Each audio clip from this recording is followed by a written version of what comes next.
Good afternoon, everybody. My name is Jabari, and I'm one of the co-founders of the L.E.A.D, Leaders, Elders, and Democrats.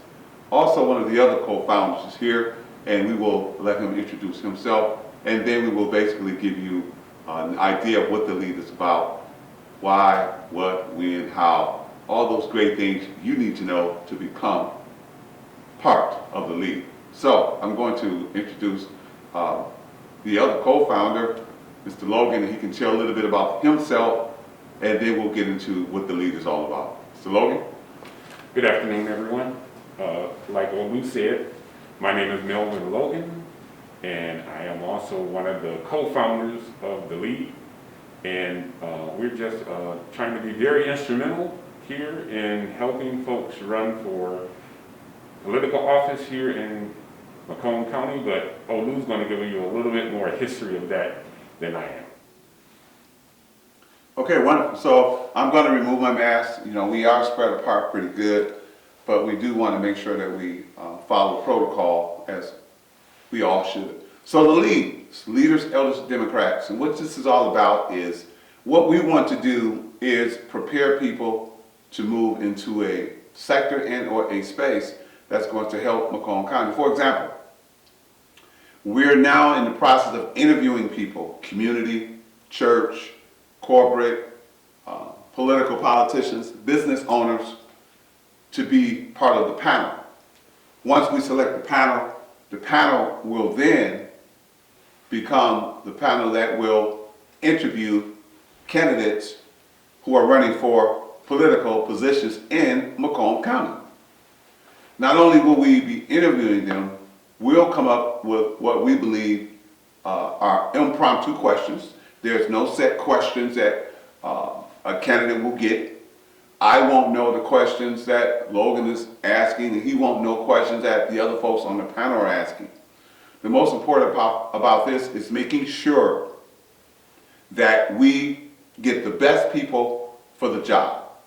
And the way we do that is by doing interviews and making sure that the panel understands that we want to make sure that this person best hits our vision, our values, and our views for Macomb County. So with that being said, I'm going to be asking some questions that you maybe would like to hear, and I'm going to ask Mr. Logan to just jump in and chime in. So Mr. Logan, when we talk about politics, we talk about people in general. I know people are on the Hill and the Capitals and things like that, but we want to bring it back to the community. We do. So, for me to you ran for council, Warren Council, I did. from my understanding previously. So, to me, a common sense person, what are we looking for? What do you look for when you interview a person to be part of this panel to hopefully interview people who are running for public office in Macomb County? What would you look for in a person who's going to be interviewing, in front of you? Well, a couple of things. First and foremost, we're looking for someone who has a heart to serve others. We're also looking for that individual to be a giver more so than a taker. Because we know everyone wants to be on the receiving end, but somewhere I read in a book, and I think it's a good book, it is better to give than receive. Another thing that we look for in individuals is someone who is going to be honest and use what resources and what influence they have to promote these particular candidates that they'll be interviewing. So those are just some of the things that we look for in these individuals that we want to actually be judging these folks. And that's exactly right. We're not holding the panel to other things that we're going to do, you or myself. For example, once we create this panel that we interview and select the folks to be part of, we're then going to be actually providing candidates with opportunities to get involved in workshops that they need. We have 14 workshops right now that are in the process of being set up. For example, Mr. Logan, I understand that we both have different unique techniques and abilities to do different workshops. For example, a grassroots workshop. Right. I love to do that one. From Detroit originally, I helped run a few campaigns there. I've been in a few campaigns, and I've learned a lot just from grassroots. And a lot of people have a different definition than we do. Right. You grew up in the suburb, grassroots probably shouldn't come out your mouth too much. But if you grew up in an area where you understand the meaning of poverty and that grassroots works because that's where the people are. Not to say anything negative about my suburban apartments because I live in the suburbs now, but I'm just saying that you have to have been through something. That is true. To understand what grassroots is all about. Correct. For example, one of your areas, I know for sure, where people get this wrong, is accounting and filing deadlines. Yeah. You know, when to file and how to report your income. Can you talk about that just a little bit as an example of what you would probably do as possibly a workshop or one of the ones we will offer that deals with candidates filing and how they report their income and how that works? Sure. One of the things that people may think is listening to certain cliches, what you don't know won't hurt you. In this industry, in this environment, in this arena, this political arena, what you don't know can actually cause you to lose, or it can actually cause you to actually get kicked out of running for a particular office. For instance, there are certain deadlines that you have to meet, and they're made public at the county website in terms of where you can get a lot of political information from.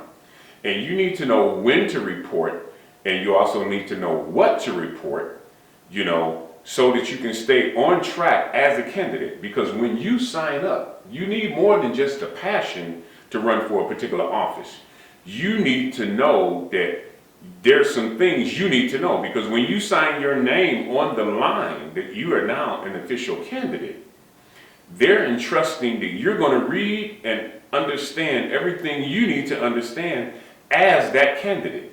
There's certain things that your volunteers don't need to know and don't need to do. Not that you're withholding things from them, but when nobody shows up to knock those doors, when nobody shows up to that fundraiser, your name as the candidate is still on that line.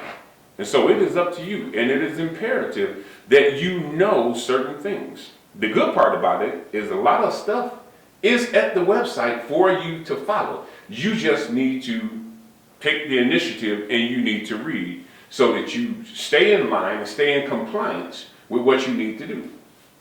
Wow. And I know that that's, you know, I recently ran for state representative and you were one of the key people on our campaign. Matter of fact, you were on the core team that helped us get through it. And with the knowledge and information you gave, we were able to meet and beat our deadlines and not get a negative response in regards to reporting. Correct. So that in itself is important. Now there's going to be other workshops that we're going to do that we're going to tackle. And we probably, you and I we probably won't do all of the workshops, such as who's my potential voter? Okay. How do I ask for money from the community? How do I ask for money from corporate? How do I ask for money from churches? Or do I even do that? Correct. What type of family support can I get? Right. Okay. How about this one? All money ain't good money. That's right. That's going to be a workshop. That's right. Because sometimes people want something for something. And with the L.E.A.D, we're saying that's not how we work. That's right. That's We're correct. doing everything according to the bylaws, according to the state of Michigan, and according to how it should be done collectively. Right. One important workshop that I think is going to be important that we will work on, and that is the candidate, specifically the candidate. And it says that, guess what? You don't know the people until the people know you. True. True. So your name doesn't mean anything unless the community actually has seen you, you've been with them, you work with them, and you've been able to hear some of their concerns, address their concerns, and actually not talk about it, but do something about it. Yeah. So from myself, Olu Jabari, and Melvin Logan, I definitely want to let people know that the L.E.A.D panel is going to be for anyone who's interested in doing something and being involved in something bigger than themselves. Now remember this, the L.E.A.D is not for everybody. That is correct. Some of you will get chosen, some of you will not. Doesn't mean we don't love you. We'll have another round about it. But much important is to get it started. And again, we're not asking for permission to do what we do. We thank those who want to be involved, but we're going to take the step because the step has not been taken. So before we close out, Mr. Logan, anything you want to say? Because I know we got a lot of people we're gonna be here tomorrow, which is on a Sunday, a Valentine's Day, but I'll be here. Anything you wanna add to this before we close out? Other than some of the other topics or classes that we'll be having is what's the difference between a campaign advisor and a campaign manager? And so individuals need to know that. And so we'll be here to help them step by step with everything. Okay. Other than that, I say we pretty much covered what we need to cover in order for those individuals who may be interested in becoming part of the panel. Okay, sounds good. We're looking forward to working with you, myself and Mr. Logan. And this, people are going to call us a dynamic duo. The dynamic duo is just as good. So, from us to you, thank you. This has been The Lead. Have a good day.